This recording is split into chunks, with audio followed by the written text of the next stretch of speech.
मित्रों, रावण से बदला क्यों लेना चाहती थीं शूर्पणखा? राम, लक्ष्मण, सीता और रावण के बारे में तो हर कोई जानता है, लेकिन एक रामायण का एक और अहम किरदार है जिसका नाम शूर्पणखा है। कहा जाता है कि अगर शूर्पणखा ना होती तो रामायण भी नहीं होता, क्योंकि रामायण का पूरा युद्ध लक्ष्मण द्वारा शूर्पणखा की नाक काटे जाने के बाद ही शुरू हुआ था। शूर्पणखा के बारे बहुत कम जानकारी मिलती है। आइए जानते शूर्पणखा से जुड़ी कुछ अनसुनी कहानियों के बारे में।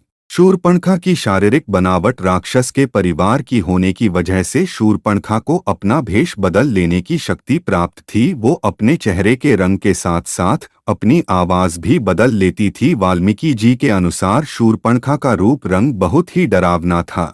विधवा की जिंदगी। शूर्पणखा ने अपने पसंद के व्यक्ति से विवाह किया था। शूर्पणखा के पति का नाम विद्युत जिह्वा था और वो राजा कालकेय का सेनापति था। कालकेय के साथ हुए युद्ध में रावण ने विद्युत जिह्वा को मार डाला था। उसका भाई ही उसके दुर्भाग्य का कारण बना। पति की मौत के बाद शूर्पणखा ने अपनी पूरी जिंदगी लंका और दक्षिण भारत के जंगलों में बिताई। वो कुछ दिनों के लिए अपने रिश्तेदारों खर और दूषण के साथ भी रही। राम और रावण के बीच शत्रुता कराना। कहा जाता है कि शूर्पणखा राम के रूप पर मोहित हो गई थी, लेकिन एक पत्नीव्रता होने की वजह से राम ने उसे लक्ष्मण के पास भेज दिया। लक्ष्मण भी एक पत्नीव्रता थे, इसलिए उन्होंने भी शूर्पणखा को अपनाने से इनकार कर दिया। गुस्से में आकर शूर्पणखा ने सीता पर हमला करने की कोशिश की, जिसके बाद लक्ष्मण ने उसकी नाक और कान काट दिए। हालांकि एक कहानी ये भी है कि पति के मारे जाने के बाद वो अपने भाई रावण से बदला लेना चाहती थी, लेकिन उसे रावण की शक्तियों का एहसास था। जब उसने राम के पराक्रम के बारे में सुना तो रावण से बदला लेने की उसकी इच्छा फिर से जाग उठी। इसलिए उसने राम और रावण के बीच दुश्मनी पैदा करने का काम किया,